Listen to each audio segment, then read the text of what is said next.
पर नारी पैनी छुरी तीन तरफ से खाए, धन हरे यौवन हरे और घोर नरक ले जाए। पराई नारी से बच के रहना चाहिए कुल मिला के। नहीं देखिए, मैं तो ये बोलना चाहती हूँ कि मुझे चिंता का विषय क्या है कि इनके बहुत ज्यादा फॉलोअर्स हैं और जिस हिसाब से ये अपना टिप्पणी देते हैं या जिस हिसाब से ये सलाह देते हैं अपने फॉलोअर्स को, तो ये जो अनभक्त है उनको फॉलो करते हैं, तो समाज को ये कहाँ लेके जा रहे हैं उस चीज़ का मुझे बहुत चिंता है। दूसरी बात, ये कहते हैं गाय के गोबर से आप फेशियल करें या आप उसका सेवन करें, तो आचार्य जी के हिसाब से तो डर्मेटोलॉजिस्ट नहीं होने चाहिए, स्किन स्पेशलिस्ट होना नहीं चाहिए, क्योंकि वो सारे के सारे इन्हीं के पास आए। इनके हिसाब से कोई कैंसर का डॉक्टर नहीं होना बात आप कह रही हैं। ये क्यों कह रही है बताता हूं मैं। क्योंकि आपने सिर्फ ये नहीं कहा कि गाय के गोबर का इस्तेमाल करोगे, तो आपने ये कहा कि मैं गारंटी देता हूं, मैं गारंटी देता हूं कि त्वचा के समस्त रोग नष्ट हो जाएंगे। और उनका कोई प्रूफ नहीं है, तो इसका मतलब सारे डॉक्टर्स को छोड़ के सारी की सारी महिलाओं को आपके पास आना चाहिए। कहीं ना कहीं आपकी बात में सच्चाई नहीं है, इसीलिए कोई महिला आपके पास नहीं आई है। और जवाब लीजिए ना, जवाब लीजिए। देखो ऐसा है, ये सारी बातें जो हम कह रहे हैं ना, ये अभी आप लोगों के समझ के परे हैं। जब आप शास्त्रों को पढ़ेंगे, सत्संग करेंगे, तब तो एक महिला ले आइए जिसका आपने इलाज करा हो और तब तो आपके ये गाय के गोबर से जब सुन लीजिए पहले, अभी मैं आपको 10 लाख खड़ी कर दूं, तो बहुत चलती हैं। जब एक महिला को आपको लाना पड़ेगा ना, देखिए प्रूफ तो दिखाना पड़ेगा, सुन लीजिए, क्योंकि आपके जो संगत में बैठे होते हैं आप ही के लोग होते हैं। सिर्फ इतनी बात नहीं है, उन्होंने एक और बात कही, बिल्ली की पॉटी जिसमें मिली होती है वो कॉफी। मुझे लगता है कि अनुरुद्धाचार्य जी को इस बात को लेकर कोर्ट में इसलिए जाना चाहिए क्योंकि ये सनातन के इस देश में अगर वो कॉफी पी जा रही है तो बड़ा मुश्किल है। लेकिन जरा एक सेकंड, ये महिला एंकर्स भी यहां बैठी हुई हैं, पहले मेरी बात पूरी तो होने दीजिए। आज का समाज बिल्ली की पॉटी की कॉफी पी रहा है, इसको क्लियर कर देते पहले। उसको उस कॉफी को पीने में, बिल्ली की पॉटी खाने में आपको कोई ऐतराज नहीं है, पर गौ दूध गौमूत्र पीने में और गौ माता के गोबर से निकले हुए अन्न को खाने में ऐतराज है। ये बड़ी कौन सी कॉफी की बात कर रहे हैं? मैं बता रहा हूं, आपको पता नहीं है, आप रिसर्च कीजिए। नहीं, मैं बता रहा हूं। अफ्रीका में एक क्वेश्चन आता है ना, आप सामने वाले पे डालते हैं। इनके पास कभी भी आउट ऑफ सिलेबस क्वेश्चन पूछते हैं ना, तो सामने वाले पे डालते हैं। आउट ऑफ सिलेबस नहीं है मैडम, ये बिल्ली की पॉटी और गाय की पॉटी में एक समानता है। एक सेकंड, एक करके ये कॉफी की कहानी इनको बता देता हूं। मैं उस जगह जा चुका हूं। एक स्पेसीज है बिल्ली की जो जंगल में जाती है और कॉफी बीन्स जो बेस्ट क्वालिटी है वो खाती है। वो पल्प खा लेती है, बीज एज इट इज निकलता है। उस कॉफी बीन्स की क्वालिटी बेस्ट होती है, ना कि पॉटी में मिलने का। पॉटी नहीं को खाता है, फिर उससे बीन्स को निकाल लिया जाता है और उस बीन्स को क्रश किया जाता है, वो बेस्ट क्वालिटी बीन्स। वही तो हम कह रहे हैं, गोबर से गेहूं निकाल के रोटी बना, हम भी तो वही कह रहे हैं। सुन तो लीजिए, और ये भी वही कहने लग गए, देख लो। सुन तो लीजिए, बचे हुए बीज, क्योंकि बिल्ली को उस टेस्ट का पता है, इंसान उसको सेंस नहीं कर पाता है, इसीलिए coffee tester, T tester, wine taster, certain quality के लोगों को रखा गया। एक बात। दूसरा, बांझपन को ठीक कह रहे हैं, बांझपन को ठीक करने के लिए नहीं, वो ये कह रहे हैं कि अगर वहां पर बिल्ली का हिसाब किताब इसलिए ठीक है कि उसी को सेंस है, तो यहाँ गाय को वो सेंस क्यों नहीं है? फिर गाय डाइजेस्ट नहीं कर पा रही गेहूं को, और उस गेहूं से तय करेंगे कि डाइजेस्ट नहीं कर पा रहे, आप कैसे तय कर सकते हैं? अरे हमारे जब ऋषि मुनि कह रहे हैं तो करते हो कि तब ना कह रहे हैं। गाय के इंटेस्टिन, ह्यूमन के इंटेस्टिन एक ही है महाराज जी, भैंस के इंटेस्टिन एक ही है। गाय के कितने पेट होते हैं? जितने भैंस के होते हैं, जितने सुअर के होते हैं। कितने पेट हैं भाई? इंसान का स्टमक होता है, बताइए ना, गाय के कितने पेट होते हैं भाई? बताइए। आपको इसके लिए कम से कम नीट क्वालिफाई करके डॉक्टर बनना पड़ेगा ना? आपको नहीं पता, आप गाय पर रिसर्च करते नहीं, आपके घर में गाय है। एक बात सुनिए, क्या जानेंगे गाय के बारे में? कितने पेट आपने खोले हैं आज तक? अरे भाई, गाय के 6 पेट होते हैं। नीट की परीक्षा देख लीजिए, नीट की परीक्षा आपने पास की है डॉक्टरी की बात कहने के पहले। डाइजेशन कैसे होता है पता है आपको? फील्ड का जितनी बात कहता हूं उसका प्रमाण से कहता हूं। यही बात है कि क्या स्वामी जी, क्या अनिरुद्धाचार्य जी अपने विषय के अलावा बाकी विषयों में जाकर भी असल में एनक्रोच करते हैं, या बाकी विषयों के संदर्भ में शास्त्रों में क्योंकि व्यवस्था दी गई है और वो शास्त्र पढ़े हुए हैं, इसीलिए बाकी जगहों पर भी टिप्पणी का उनका अधिकार है? इस पर आगे चलेंगे, लेकिन जरा यहां जो हमारे साथ हमारी कलीग बैठी हुई हैं, पहले श्वेता आपको लेकर आता हूं। क्या है आपके मन में जो आप जानना चाहती हैं? मैं तो ये जानना चाहती हूँ स्वामी जी, क्योंकि मैंने जैसे सुनी आपकी बहुत सी बातें, आपने महिलाओं के ग्रेड के बारे में भी कई बार बात की है कि ये महिला इस ग्रेड की है, ये महिला उस ग्रेड की। तो पहले तो मैं अपना ग्रेड जानना चाहूंगी, आप स्वामी हैं, बहुत लोग आपको सुनने आते हैं। कौन सी बात? कि जैसे आपने कहा कि ये महिला जो अपने पति को के साथ लड़ाई करती है, तो ये तो एकदम 3rd ग्रेड की महिला है। तो हम जैसी महिलाएं जो घर से अभी बाहर निकली हैं, दफ्तर में काम कर रही हैं, कभी रात में भी बाहर रहती हैं, दिन में भी, तो हम किस ग्रेड की आती है आपके हिसाब से? और एक बात और, जैसे आपने कहा कि महिलाओं को शांति बनाए रखने के लिए अपने मुंह पर उंगली रखी रहनी सबके चाहिए, लिए है ये बात। है ना। तो मतलब महिलाएं चुप रहे, देश की आधी पुरुष आबादी भी, चुप रहे, पुरुषों को भी कहा है, लेकिन महिलाओं के लिए आपने कहा खास तौर पुरुषों के लिए आपने सुना ही नहीं, पूरी बात सुनना तो सीखिए। अच्छा, महाराज जी बोलेंगे, बाकी ठीक सब है। चुप रहे हैं। तो आप यही बता दीजिए, पहले तो मेरा ग्रेड बता दीजिए मुझे, और दूसरा कि अगर हम बाहर काम करने वाली आपका कामकाजी ग्रेड तो आप महिलाएं अच्छे से जानती होंगी कि आप कितना लड़ती हैं और कितना शांति से रहती हैं, कितनी संस्कारी हैं।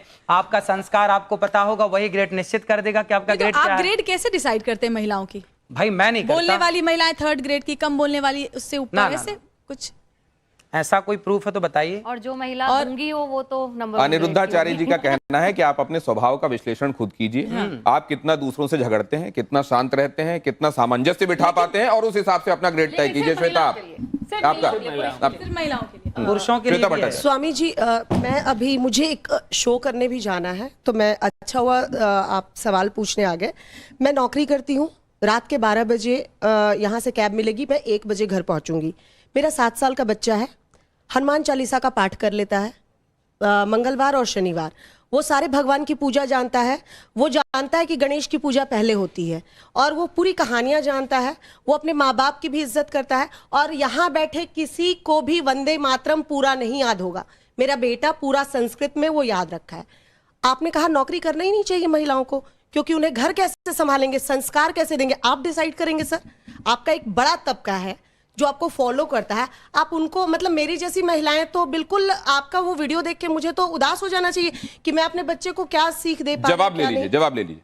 आप बताइए सर कि पूरी बातें सुनते नहीं, नहीं, हैं, आप मैंने लोग पूरी इसलिए बातें confuse सुनी हैं। सर, मैंने पूरी बातें सुनी। आपने कहा महिलाओं को नौकरी क्यों करना, पुरुष कमाए। ना ना, ऐसा नहीं बोला कि महिलाओं को नौकरी सर, क्यों मैं करना। आपको वीडियो आप दिखा दीजिए वीडियो। वीडियो है मेरे दिखा पास। दीजिए, दिखा दीजिए। वीडियो है, दिखा दीजिए ना मैंने तो। नहीं बोला, प्रमाण दिखा लेकर बात दीजिए। करती हूँ सर।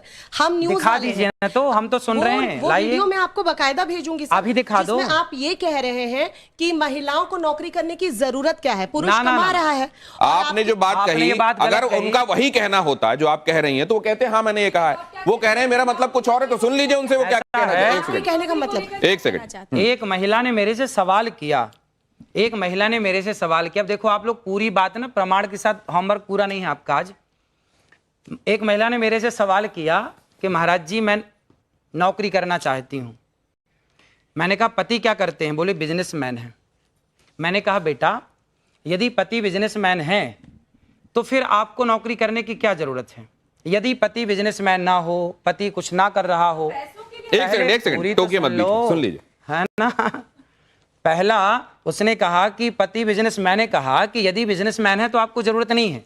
यदि आपके पति बिजनेसमैन नहीं है, कुछ काम धाम नहीं चल रहा है, तब आप करो। इस स्थिति में आप बिल्कुल करो काम, ये बात थी उसमें। आप खूब काम करिए, लेकिन तब काम करिए जब घर में कोई और ना हो काम करने वाला। जब घर में सारे लोग काम करने वाले हैं, भाई हमारे यहाँ तो सिंपल फंडा, सिंपल बातें हैं कि यदि भाई खड़ा है तो बहन बाल्टी नहीं उठाएगी। कौन बाल्टी उठाएगा? भाई बाल्टी उठाएगा। भाई जब भाई है, पुरुष वर्ग है काम करने के लिए, तो महिलाएं क्यों काम करेंगी? ये तो आपकी भलाई के लिए, और आपको करना है तो मैं हाथ पकड़ने नहीं आऊंगा। उसमें ये बात कही गई है कि आपको आवश्यकता है, मान लीजिए तो काम करिए। मान लीजिए आपके जो फॉलोअर्स हैं उनमें से किसी महिला के मन में ये भाव जागृत होता है कि वो काम करे और पति बिजनेसमैन है, तो पति आपका हवाला देके रोक देगा, देखो उन्होंने कहा है तुम काम करना चाह रही हो। आज ना बड़े बड़े पद पर जितने लोग हैं, वो काम करने वाले जो बड़े पद पर हैं, वो ये चाहते हैं कि मैं ऐसी पत्नी लाऊं, ऐसी लड़की से विवाह करूं। ये मैं एक सोच की बात कर रहा हूं, है ना। अब इसका ये विचारधारा है, ये मेरी पर्सनल विचारधारा नहीं है, मैंने सुनी है, लोगों से मैंने बात की तो पता लगा। तो लोगों ने कहा कि जो अच्छे फील्ड में है, IAS IPS कलेक्टर लेवल के जो लोग हैं, वो ऐसी लड़की से ब्याह करना पसंद करते हैं। अधिक आप कह सकते हैं 85%, कि जो लड़की पारिवारिक हो। पारिवारिक मीन्स घर का काम संभाले, घर का काम करे, वो पति आए तो वो जो वर्किंग है वो पारिवारिक नहीं हुई। क्या पुरुष प्रधान समाज, पितृसत्तात्मक समाज, इसको बढ़ावा देने की तरफ अनिरुद्धाचार्य जी जा रहे हैं? मैं साक्षी आपका सवाल लूंगा, लेकिन जरा उससे पहले एक ये बाइट भी जो स्वामी जी की ही कही हुई है, अनिरुद्धाचार्य जी की, वो भी जरा सुन लें, उसके बाद इस चर्चा को आगे बढ़ाते हैं। हिंदू समाज में फकीर शब्द का प्रयोग नहीं होता। फकीर शब्द तो मुसलमानों में प्रयोग होता है। ये किस संदर्भ में आपने बात कही थी? आप पूरी सुन लीजिए तो सब संदर्भ निकल आएगा। नहीं, आपको तो, आपने तो खुद ही कहा है, तो आपको तो सब कुछ पता ही होगा। ऐसा है कि अब वो बहुत पुरानी वीडियो है, बहुत पुरानी। अब मैं बताता हूं आपको, आप तो जानते ही हैं आजकल मीम्स का जमाना है, चीजों को इधर से उधर लगा देने का और सामने करने का जमाना है। ये जो सामने हमारे आया, यहां पर पहले ये दिखाया गया कि हम तो फकीर हैं, झोला उठाकर चल देंगे। कौन बोल? और उसके बाद आपकी ये वाली बात जोड़ी गई साथ में कि फकीर तो असल में वहां का शब्द है, यहां का शब्द नहीं है। आपने किस विषय में कहा था? अगर आपको स्मरण हो रहा हो तो कृपया बताइए।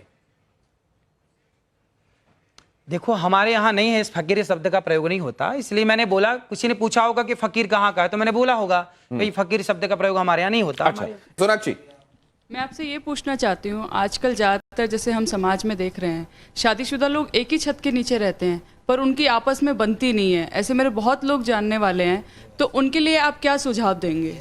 सत्संग करें, सत्संग, भक्ति, स्वतंत्र, दोनों लोग सकल करें सत्संग। सत्संग करेंगे तो अपने आप उनकी बात ठीक होगी। सत्संग बहुत जरूरी। आज डिप्रेशन क्यों है समाज में? भारत में तो डिप्रेशन कम है। आप चले जाइए भारत के बाहर, लंदन चले जाइए, आप अन्य कंट्री चले जाइए, वहाँ डिप्रेशन की इतनी ज़्यादा मात्रा है, डिप्रेशन इतना ज़्यादा है, पूछिए मत। क्यों? क्योंकि आज का समाज सत्संग नहीं कर रहा है। हमारे ऋषि मुनि क्या कहते? तुलसीदास जी कहते, एक घड़ी आधे की पुनियाद, तुलसी चर्चा राम की हरहि कोटि अपराध। थोड़ा ही सही सत्संग जरूर करिए, अपनी माँ के साथ बैठ के करिए, भगवत चर्चा करिए, अच्छी बातें करिए, अपने पिता के साथ बैठ के करिए, पति के साथ करिए, बेटे के साथ करिए, लेकिन सत्संग जरूर करिए। मैं बड़ी देर से आपकी बातें सुन रही हूँ, आपकी सारी बातें मैंने सुनी, लेकिन इस बीच में सवाल मेरे कई सारे। लेकिन पहला सवाल तो मेरा ये होगा, आपने एक बयान में कहा कि मर्यादित कपड़े पहनने हैं, तो ये मर्यादित कपड़े क्या होते हैं, पहले तो आप ये बता दीजिए।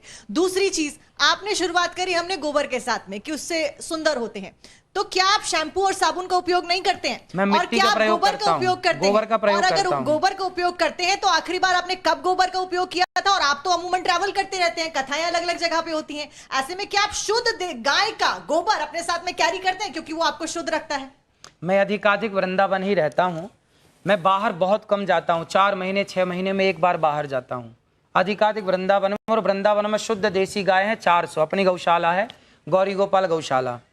मैं उसी गौशाला में जाकर के गाय के गोबर से स्नान कर लेता हूँ, मुझे कोई ऐतराज नहीं है। खूब मलमल के नहाता हूँ गाय के गोबर से, बहुत अच्छा लगता है। तो अगर इतना ही गाय का गोबर अच्छा होता है तो आप वो मार्क सर्टिफिकेट्स ले लीजिए और उसका प्रोडक्शन शुरू कर दीजिए। कई सारे ऐसे सर्टिफिकेशन मिलते हैं। पेटेंट लाइसेंस हम अपना करें, हम आपको बताएं, हम आपको समझाएं, हम आपको रास्ता दिखा सकते हैं, है ना? हम आपके पीछे उनका इसका व्यवसाय करने का मकसद नहीं है। वो चाहते हैं कि सिर्फ आपको बता दें। लेकिन दूसरी बात जो इन्होंने पूछी, ये साक्षी ने मर्यादित कपड़े पहने कि नहीं पहने?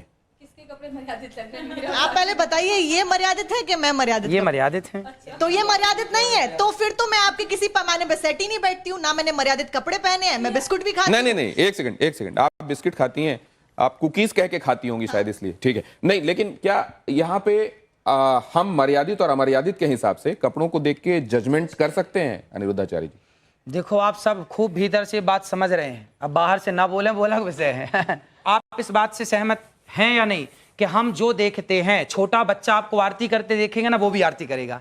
बच्चा घंटी हिलाते देखेगा, वो भी घंटी हिलाएगा। बच्चा जो करते देखेगा, तो बच्चा वो जब आप पहले आप पूरी महिलाओं बात की सुन इज्जत नहीं लीजिए। करोगे तो बच्चा उसी चीज को उनकी फॉलो बात करेगा। सुन लीजिए बस, फिर उसके बाद है अपनी ना? बात। ऐसा है कि बच्चा जो देखता है वो करने का प्रयास करता है, समाज जो देखती है वो असर उसके भीतर होता है। आप माने या बिल्कुल मत माने मेरी बात को, लेकिन आपने अश्लीलता देखी है सामने, तो आपके दिमाग में वो अश्लीलता भरी होगी। लेकिन जब ये कहा जाता है कि आप कपड़ों के विषय में बात मत कीजिए, आप अपनी सोच बदलिए। क्योंकि कपड़ों के संदर्भ में अगर आप बात करते रहेंगे तो असल में आप एक तरीके से उन लोगों को बढ़ावा दे रहे हैं जो अपराध करते हैं। एक सेकंड, तो इसको आप कैसे मानते हैं? भाई, कपड़े मर्यादित ही होने चाहिए। हमारे बाप दादों ने तो यही सिखाया, जो मैंने सीखा है वो मैंने बताया कि कपड़े मर्यादित होने चाहिए।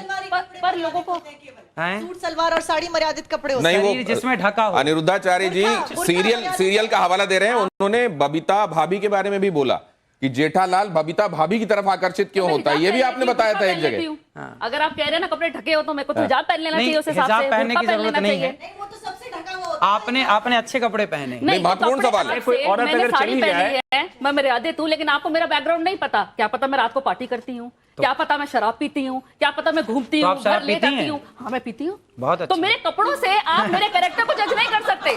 तो आपने शराबियों से बात करने बिठा दिया मेरे को आज। नहीं, बात असल में नहीं, ये तो है। शराब, एक मिनट, आप अपनी भाषा का मर्यादा रखें। आप अपनी भाषा का मर्यादा रखें। शराब पीने वाला शराबी नहीं होता। पहले आपको एक सीखना बात बहुत ये भी जरूरी है। मैं मानवी जी शिव बताता जी हूँ क्या आपको। करते थे? शिव जी क्या करते थे? एक बात मैं आपको सोमदस बताता हूँ। क्या नहीं, था? एक सेकंड। नहीं, शास्त्रों बहुत की सारे बात लोग है। जो एडिक्ट थे, और वही मानवी जी मैंने आप इसकी साड़ी तारीफ इसलिए करेंगी पहनी, शायद, क्योंकि इनको ये नहीं आप पता। इस बात की शायद प्रशंसा करेंगी और कि आप- अनिरुद्धाचार्य जी के आह्वान पर बहुत सारे लोग जो एडिक्ट थे, शराब के चक्कर में उन्होंने घर बार बेच दिया था, बच्चे उनके सड़कों पर आ गए थे, उनके आह्वान पर उन लोगों ने शराब छोड़कर, नशा छोड़कर, तंबाकू छोड़कर और अब अध्यात्म की राह पकड़ी है। क्या ये बात स्वागत योग्य है मानवी जी? कहीं ना क्या ये बात स्वागत योग्य है? आप लोग क्या कहते देखिए, हैं? अच्छा। अगर स्वागत योग्य है तो इस पे ताली बजनी चाहिए। क्या मानवी जी, लेकिन एक बात मैं समझना चाह रहा हूं, क्या समाज को मर्यादित रहने के लिए कहना और ये कहना कि आप ठीक लाइन पर चलें, आप ठीक तरीके से रहें, दूसरों से ठीक व्यवहार करें, क्या ये गलत करते हैं अनिरुद्धाचार्य? देखिए, मैं अब जैसे इन्होंने ये मेरे पे बोला तो मैं भी कुछ बोलना चाहती हूँ। उसका जवाब इनसे लेंगे कि कई बाबाओं के धोखाधड़ी के अंदाज भी है कुछ निराले। कोई धर्म के नाम पे ठगे तो कोई क्रिमिनल चार्जेस में फंसे, कोई रेप में पेरोल पाए तो किसी को अननेचुरल सेक्सी भाए। अब इस पे क्या बोलना चाहेंगे? आप जनता फॉलो करती है आपको, तो भगवान ना करे कुछ और निकल आए तो उस पर आप क्या कहेंगे? जवाब लेते हैं। क्या आडंबर करने वाले लोग भी हैं साधु के वेश में? उनसे सावधान रहना इसलिए चाहिए। कहते हैं पानी पियो छान के और गुरु बनाओ जान के। नहीं, वो तो बाद में बोलेंगे। आप एक सेकंड, ये जो ऑडियंस यहाँ बैठी हुई वो भी कुछ कहना चाह रही है। हाँ, जल्दी से बात कहिए, जल्दी से। गुरुजी राधे राधे। मैं 2016 में मेरा परिवार, मेरी एक बेटी है, एक लड़का है, तो पूरा परिवार बीमार रहता था। डॉक्टर को इतना पैसा दे दिया, इतना दे दिया, तो मेरा अच्छा मकान है, सब कुछ है। तो मैंने एक गाय का बछड़ा गाय रखी। गाय रखने से अभी तक मैंने 1 रुपया नहीं दिया डॉक्टरों को। 1 रुपया दिया। अभी भी मेरी मिसेज, अभी तक उन्होंने कभी भी चेहरे पे क्रीम नहीं लगाई, कभी भी क्रीम नहीं लगाई। और दूसरी बात, जो कहना क्या चाह रहे हैं? मैं कहना चाहता हूँ, जो भी आप गोबर बताया, गाय का गोबर है ना, उसके उपला बना के छत पे करते हैं। जितने मोहल्ले वाले आते हैं, तो जैसे पूजा होती है तो हमारे घर से लेके जाते हैं, तो अच्छा लगता है मोहल्ले वाले। अभी तक कोई बीमारी नहीं, कुछ नहीं। बहुत अच्छी बात ये है। प्रमाण है, आप प्रमाण मांग रहे थे। ये देखिए, आपके भक्त एक मिनट, हैं और आपकी बीमारी बातों को क्या थी? मानते हैं। ये भी तो सुनते। बीमारी क्या थी आपके घर में? क्या बीमारी थी? बीमारी थी मिसेज को, मैं अंदर ही खुले बताता हूँ मैं आपको। खुला पेट की बीमारी थी। कभी डॉक्टर के पास, कभी एम्स में दिखाया, मैं कागज दिखा दूंगा सर। मैंने इतना पैसा लगा दिया, मेरा एक प्लॉट चला गया। क्या बीमारी थी? बीमारी अंदर की अरे बीमारी का नाम बताइए भाई, जब इतनी जगह जा चुके, बीमारी का नाम बताइए। बीमारी बताता हूँ मैं आपको। बीमारी क्या, पेट की बीमारी थी, तो बच्चा नहीं होता था और फैल हो जाता था, कभी कैसे क्या। उसके बाद जब गाय रखी तो भगवान कृपा से बहुत कुछ अच्छा हुआ, फिर बहुत गौ अच्छा माता की लगा। कृपा और है। सबको, पूरा मोहल्ला, मैं कहना चाहिए सबको, देखिए, सबको एक गाय रखना चाहिए घर में। ये मैं एक बात लाइटर नोट पे आपसे जानना चाहता हूं कि जब कोई आपसे भाव विवल होकर ये कह देता है कि गुरुजी मेरे चरणों में आपका कोटि कोटि प्रणाम। हाँ हाँ, तो बिल्कुल हमारा तो सबके चरणों में प्रणाम है ही है। राधे राधे गुरुजी। मेरा सवाल आपसे ये है कि आप महापांच पाप के बारे में बात करते हैं, उसमें से एक पाप ये है, जो इंसान मांस खाता है उसके हाथ से पानी नहीं पीना चाहिए, क्योंकि जो उसके हाथ से पानी पिएगा उसी की वाणी बोलेगा। तो अगर हम लोग किसी रेस्टोरेंट या कैफे में जाते हैं, अगर वो वेटर हम लोग को पानी सर्व कर रहा है, हमें क्या पता वो मांस खाता है कि नहीं। इसीलिए तो हमारे बुजुर्ग कह गए बेटा घर पे ही खाओ, घर के बाहर मत खाओ। सिंपल बात। अच्छा, एक नहीं तो ये जो बातें हैं वो शास्त्र सम्मत हैं, इसलिए मानना चाहिए, या व्यावहारिक भी हैं इसलिए हम उनको लागू कर सकते हैं? आहार शुद्धौ सत्य शुद्धौ लिखा है। तो खेती भी घर पे कर लेनी चाहिए, क्योंकि सब्जी घर पे ही तो होती है खेती बेटा। संभव नहीं आज के परिवेश। बेटा घर पे ही तो होती है ना खेती। देखो लाखों लोगों की शराब छूट गई मेरे कहने से। बहुत अच्छी बात। लाखों लोगों के घर बस गए। कितने पति पत्नियों के झगड़े होते थे, कथा सुनने के बाद वो पति पत्नी बिल्कुल प्यार से रहने लग गए। सास बहू के झगड़े होते थे, कितना डिप्रेशन था, सारा डिप्रेशन खत्म हो गया। और आज आपको बताऊं कि गौरी गोपाल गुरुकुल में 150 बच्चे पढ़ते हैं। जो बच्चे असमर्थ हैं, माँ बाप जिनको पढ़ा नहीं सकते, किसी की माँ नहीं है, किसी का पिता नहीं है, ऐसे 150 बच्चे वहाँ रहना, खाना, पढ़ना, लिखना सब फ्री है। बच्चियां भी हैं। एक बात 150 बच्चे पढ़ते हैं आपको वहाँ। देखता हूं कि आप गायों के पैर दबा रहे होते हैं और वो बड़े स्नेह से आपको चाट रही होती हैं, वो भी दुलार रही होती हैं। आप, मैंने देखा 400 वृद्धाओं को, माता है, 285 वृद्ध माएं हैं जिनके बच्चों ने तो माए इनके बारे में बताएंगे किस किस सोशियो इकोनॉमिक अभी कैटेगरी से आपने आती एक बात कही थी, गौरी गोपाल गुरु आश्रम में एक वृद्ध माँ है जिनका बेटा अमेरिका में आंखों का बहुत बड़ा डॉक्टर है और वहां उसका हॉस्पिटल है। रहने वाला भारत का है पर अमेरिका शिफ्ट हो गया, अब उसने एक हॉस्पिटल बनाया आंखों का।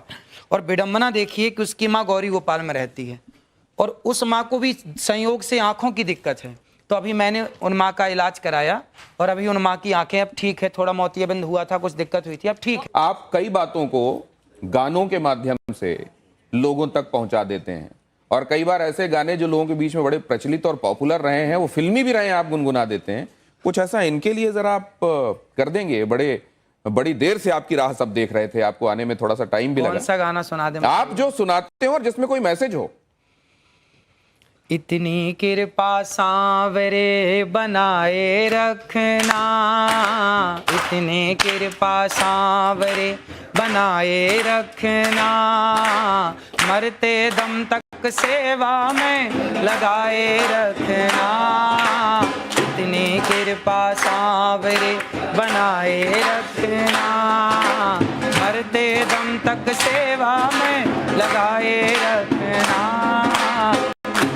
कृपा। ये तो आपने सांवरे के लिए लिखा हुआ भजन, वो जो देशज में लिखा हुआ है वो सुनाया। कोई फिल्मी सुना दीजिए, आप फिल्मी भी सुनाते हैं बहुत। कसमें वादे प्यार वफा सब बातें हैं बातों का क्या, कसमें वादे प्यार वफा सब बातें हैं बातों का क्या। कोई किसी का नहीं है झूठे नाते हैं, वहां नहीं गए आप? कोई किसी का नहीं ये झूठे नाते हैं नातों का क्या, कसमें वादे प्यार वफा सब बातें हैं बातों का क्या। नहीं, लेकिन आपकी कस्में लोगों की सेवा के लिए, आपके वादे लोगों के लिए, आप आगे भी सेवा करते रहेंगे, वफा उनसे, ये तो सब सच है, हम देख रहे हैं। जरा ये आप तख्ती दीजिए मुझे, यस और नो वाली। जिसकी लाठी उसकी भैंस। ये है, देखिए इसमें क्विक क्वेश्चंस में आपके पास दो ऑप्शंस होंगे, एक तो ये हाँ का ऑप्शन है और दूसरा नहीं का। आपको जो सही लगे वो उठा दीजिएगा। ये इसी में दोनों हैं। आप हिंदी वाला चाहे हिंदी वाला, अंग्रेजी वाला चाहे अंग्रेजी, आपको ये सुविधा है। अब पहला सवाल मैं आपसे कर रहा हूं, इसमें आपको जो सही लगे हाँ या ना वो उठा दीजिएगा। आप दोनों एक ही कर लें तो ज्यादा अच्छा रहेगा। ये जैसे आपका ये हाँ हो गया और इसको नहीं कर लीजिए। अब आपको जो उठाना है वो उठा दीजिएगा, ठीक है? ठीक। इससे आपको पता भी रहेगा कि ये कौन सा वाला है। अखिलेश यादव का कहना है कि मठाधीश और माफिया एक हैं। योगी आदित्यनाथ का कहना है कि बटेंगे तो कटेंगे। क्या ये सही है? बिल्कुल सही है। राहुल गांधी का कहना है कि भारत में कौशल की कमी नहीं है, बल्कि कौशल रखने वालों का यहां सम्मान नहीं होता।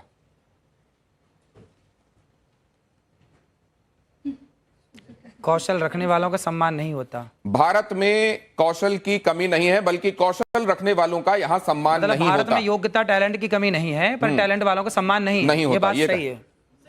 क्या देश में जाति आधारित आरक्षण, क्या देश में जाति आधारित आरक्षण खत्म होना चाहिए या नहीं होना चाहिए? जातिगत आरक्षण, भाई ऐसा है कि जो गरीब हैं, जो वास्तविक में गरीब है, चाहे कोई भी हो, सबको आप हाँ या ना में जवाब दे सकते हैं। इसमें जातिगत आरक्षण खत्म होना चाहिए या नहीं होना चाहिए? अनिरुद्धाचार्य जी कह रहे हैं जातिगत आरक्षण खत्म होना चाहिए। वक्फ बोर्ड की मनमानी पर सरकारी लगाम जरूरी है या नहीं है? वक्फ बोर्ड की मनमानी पर सरकारी लगाम जरूरी है या नहीं है? हाँ है। क्या मुस्लिम सोची समझी रणनीति के तहत अपनी आबादी बढ़ा रहे हैं? हाँ, ऐसा हो रहा है। नरेंद्र मोदी के खिलाफ लगातार बयानबाजी होती है। क्या ये ट्रेंड खतरनाक है और जानबूझकर चलाया जा रहा है? देखो, राजनीति के ज्यादा सवाल मेरे से मत पूछो, क्योंकि राजनीति मेरे को आती ही नहीं है। राजनीति नहीं आती। ये राजनीति भी शास्त्र इसके संदर्भ में भी बताते हैं। वो जब मैं चाणक्य ने बोला, चाणक्य तो पूरा इसी पे बोल गए। आपके हिसाब से है, यदि मैं राजनीति पे बोलने लग जाऊं, राजनीति करने लग जाऊं ना, तो फिर राजनेता परेशान हो जाएंगे। तो आप इस बारे में क्या कहते हैं? क्या नरेंद्र मोदी के खिलाफ टिप्पणियां जानबूझकर होती? अभी मैं कथा करूं। अच्छा, ठीक है। और आपके प्रश्न का क्या आप वायरल होने के लिए विवादित बयान देते हैं, यस या नो? ना भैया, ना। आपने हाँ उठा दिया था धोखे से। क्या स्त्रियों की मानहानि साक्षात लक्ष्मी और सरस्वती की मानहानि है? हाँ, स्त्रियों की मानहानि नहीं होनी चाहिए। मानहानि नहीं होनी चाहिए। आप आखिरी सवाल जरा मुझसे यह भी बता दीजिए कि कंट्रोवर्सी से अनचाहे भी आपको फायदा होता है फॉलोअर्स बढ़ाने में या नहीं होता है? हाँ या ना? देखो, हम लोग फॉलोवर्स बढ़ाने के पीछे नहीं भागते, हम अपना काम करते हैं। अब देखिए, गौरी गोपाल आश्रम है, हमारे को काम है माओ के पांव दबाना। मैं माओ के पांव दबाता हूं। देखिए, गौरी गोपाल आश्रम में ना ब्राह्मण माता भी है, क्षत्रिय माँ भी है, वैश्य माँ भी है, शूद्र माँ भी। मैंने आज तक किसी माँ से कोई जात नहीं पूछी। जो जातवाद की दीवार है, उस दीवार को गिराने का जो मैंने प्रयास किया है वो समाज को मानना चाहिए। और सभी माओं के मैंने चरण दबाए हैं एक साथ, और सभी माएँ वहाँ सुखपूर्वक रहती हैं। तो मैं तो सेवक हूँ, मैं तो पाँव दबाना जानता हूँ माओं के, माओं का सम्मान करना जानता हूँ, नारी की इज्जत करना जानता हूँ।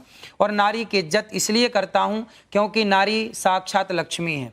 अनिरुद्धाचार्य जी के फॉलोअर्स में महिलाओं की भी बड़ी तादाद है। अगर आप देखें, खासतौर से सोशल मीडिया फॉलोअर्स को अगर आप देखें तो महिलाएं बड़ी तादाद में उसमें हैं। तो एक निवेदन ये भी, महाराज, आप वैसे शास्त्रों का अपने हिसाब से विश्लेषण करने के लिए आप उसके विशेषज्ञ हैं, लेकिन इस तरीके की बातें जो असल में शास्त्र कह रहे हैं लेकिन व्यवहार में उसका बहुत आप पर रिपरकशन होता है, हो सकता है, क्या आप आने वाले दिनों में उससे गुरेज करेंगे या आपका काम यथावत चलता रहेगा?